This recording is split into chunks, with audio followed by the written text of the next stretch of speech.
Sial, ini semua kesalahan pemegang benang. Jika kita tidak membantunya mengaktifkan formasi, biayanya akan terlalu mahal. Bagaimana mungkin kita berenam yang bekerja sama tidak mampu mengalahkan wanita jalang ini? Pemimpin klan iblis palu batu mengertakkan giginya dengan marah. Berhentilah bicara omong kosong dan bunuh dia secepat mungkin, jika tidak, sekte dunia bela diri leluhur akan menghilang. Kata Master Paviliun Abadi Tujuh Alam. Wow, namun tiba-tiba, dia membeku. Dia menemukan belati putih telah dimasukkan ke dadanya dari belakang. Belati putih itu benar-benar hitam, dengan ukiran garis jimat biru di atasnya, dan garis jimat itu mekar dengan cahaya biru. Di saat yang sama, perang di pihak ini tiba-tiba berhenti. Semua orang berhenti pada saat yang sama dalam persetujuan diam-diam. Melihat lebih dekat, semua orang ketakutan. Ternyata bukan kesepakatan diam-diam untuk mengambil tindakan, melainkan sebilah belati putih yang ditusukkan ke dalam dada ketujuh orang yang bertarung tersebut. Bahkan wanita berpakaian putih pun tidak kebal. Wanita berbaju putih itu pun tampak terkejut saat melihat belati putih yang menembus dadanya dari belakang. Jelas, ini bukan serangan dari mereka bertujuh. Ada orang lain yang berkomplot melawan mereka. Berdengung. Saat semua orang bingung, gerbang penghalang muncul, dan sosok berjubah putih muncul. Jubah ajaibnya sangat istimewa, sebenarnya berkilau dengan pola mantra biru, persis sama dengan belati putih yang menusuknya. Jelas sekali, orang tersebut adalah pelaku yang berkomplot melawan mereka. Melihat orang ini, para leluhur dari 6 klan kuno ingin mengambil tindakan terhadapnya, tetapi ternyata dia tidak dapat bergerak. Ada formasi pengikat di dalam belati ini, kata Master Paviliun Abadi Tujuh Alam. Pria berjubah putih tidak berbicara, tetapi menatap kota utama sekte dunia bela diri leluhur. Kemudian formasi dimulai. Siapa ini? Aku tidak tahu. Dia berpakaian sangat ketat sehingga aku bahkan tidak bisa mengenalinya. Tidak peduli siapa dia adalah spiritualis dunia naga langit. Kalau tidak, bagaimana dia bisa dengan mudah menaklukkan ketujuh dewa surgawi? Apakah itu dari keluarga kuno atau dari keluarga masa kini? Para penonton lebih prihatin tentang asal-muasal pria berjubah putih ini. Apakah ini zaman kuno, atau kontemporer? Tentu saja mereka ingin orang ini menjadi kontemporer. Keluarga kuno begitu kuat sehingga prajurit kontemporer mereka semuanya adalah penguasa Tianhe, kecuali penguasa Istana Tujuh Alam, yang telah menembus ke tingkat spiritualis dunia Tianlong, penguasa lainnya masih berada di puncak kebenaran, dewa. Sebagai perbandingan, pejuang masa kini tertinggal jauh dibandingkan keluarga kuno. Sebagai pejuang masa kini, tentu saya tidak menginginkan hal ini. Engah, engah, engah. Namun tiba-tiba, darah berceceran di mana-mana. Mereka yang masih berbicara sebelumnya meledak sampai mati dalam sekejap. Semua penonton yang tersisa dimusnahkan. Itu adalah kekuatan yang sangat kuat yang lewat. Itu seperti gunung dan lautan yang melimpah, terbang menuju ke arah sekte alam Zuu. Langit dan bumi berguncang, melampaui aura kepala keluarga kuno dan wanita berpakaian putih.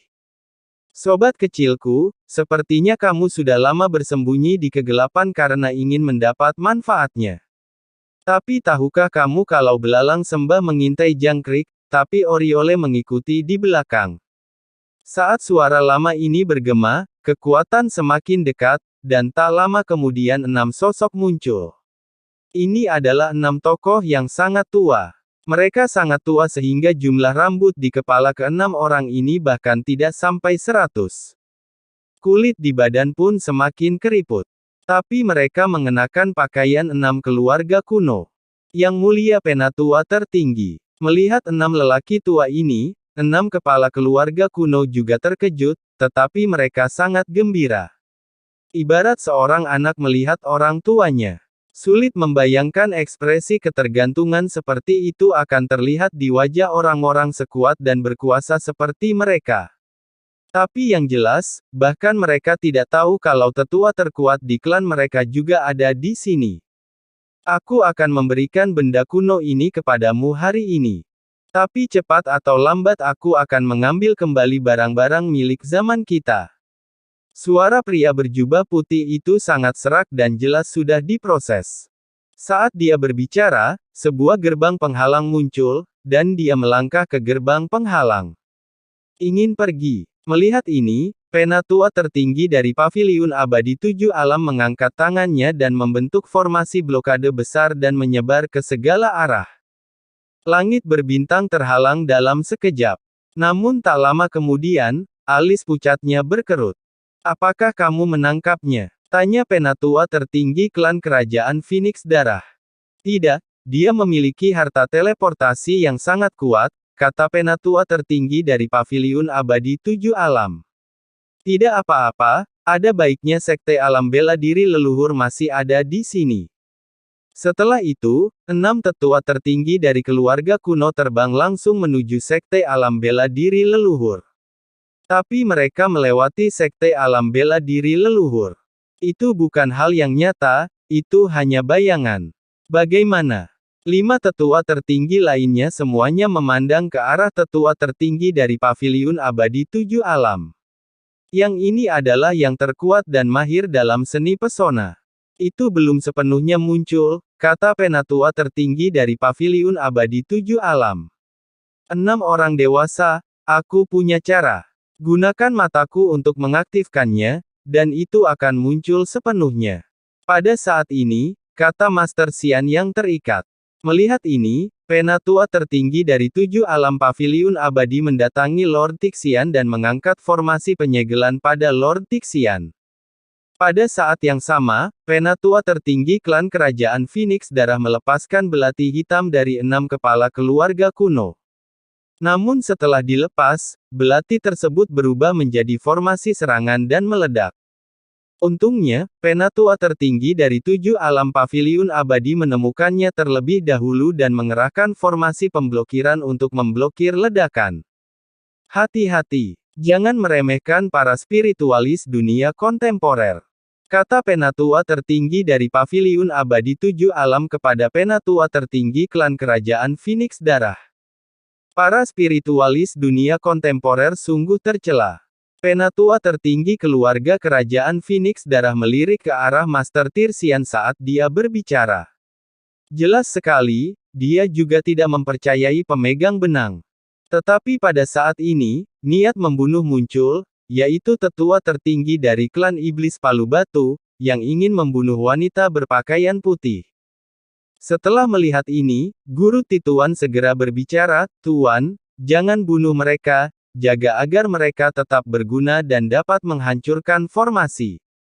Yang Mulia Tixian, tahukah Anda bahwa Anda dengan sengaja menyembunyikan kebenaran dan telah melakukan kejahatan berat? Kata tetua tertinggi klan kerajaan Phoenix Darah. Aku tahu, bukankah aku sedang berusaha memperbaiki kesalahanku? Ucap sang guru sambil tersenyum. Berhenti bicara omong kosong dan segera stabilkan Sekte Alam Bela Diri Leluhur. Jika kamu membiarkannya menghilang, kamu akan dibunuh, kata Penatua tertinggi klan kerajaan Phoenix Darah. Oke, aku akan mulai sekarang. Saat Lord Tixian berbicara, dia mulai membentuk formasi besar, dan segera formasi besar muncul. Setelah penataan formasi besar selesai, Master Tixian melambaikan lengan bajunya, dan formasi bola menutupi wanita dengan rok putih dan kepala Wolong Wuzong di dalam formasi bola. Segera, formasi bola dilemparkan ke dalam mata formasi. Kemudian dia pun melangkah ke dalam formasi dan mulai mengaktifkan formasi tersebut. Cahaya formasi bersinar terang, dan sinar penghalang melesat keluar dan mendarat di kota utama Sekte Dunia Bela Diri Leluhur.